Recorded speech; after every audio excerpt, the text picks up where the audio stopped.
Thank you for joining me. On February 8th, 2012, my father passed away. And the truth is, that was the day his heart stopped beating. For all intents and purposes, my father has died years earlier. It started with memory lapses. And as time went on, his memory failed more and more. He got to the point where he didn't know his own kids who came to see him. His personality changed, and his ability to take care of himself was gone completely. And if you could make a list of all the things that could ever happen to you, the very last thing on your list is the very bottom of the list, and the thing you want the least is Alzheimer's disease. Because when you lose your memory, you lose everything. You lose everyone, whoever mattered to you. And if you could look into the brain of a person who has this disease, if is between the brain cells are these unusual looking structures.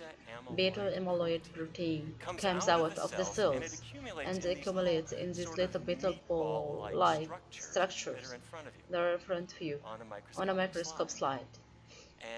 And they shouldn't be there, and they're a hallmark of Alzheimer's disease. And this disease affects about half of Americans by their mid-80s. You can say to your doctor, okay, I don't want that. What can I do to stop that? Your doctor will say, well, it's old age and it's a genetics. There's a gene, it's called the epsilon-4 allele. And if you got the gene from one parent, your risk is triple. If you got it from both parents, your risk is 10 to 15 times higher than it would before. What's the answer?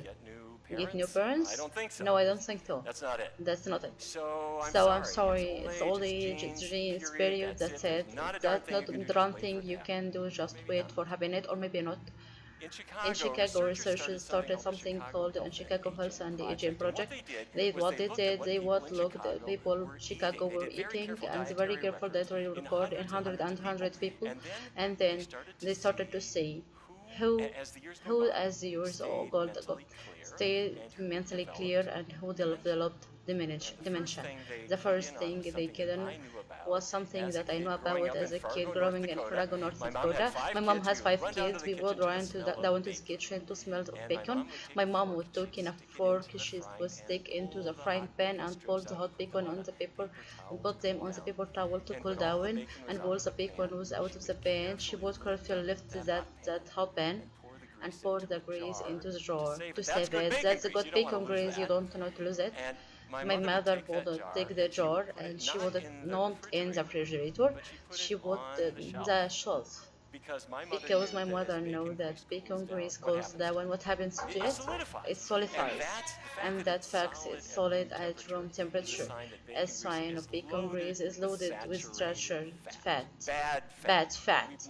We have known for a long time that there is big cholesterol and there is a lot of bacon grease. And by the way, the next day she was put by the frying pan and the fried eggs in amazing, and children lived in. The number of source short fat is their reproductive and milk, and so in Chicago, some people at reliability literature fat around 13 grams a day, and others about twice much. And researchers just look to develop Alzheimer's disease and can choose the figures.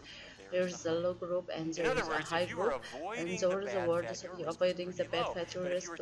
But if you're talking to cheese and the bacon strips, your risk was 2-3 or more fold higher.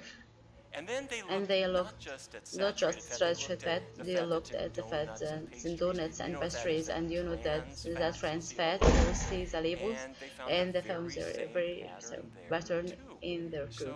So the people who tended to avoid the saturated fat and trans fat, we won't avoid them for cholesterol and heart disease reasons, but they also seem to affect the brain.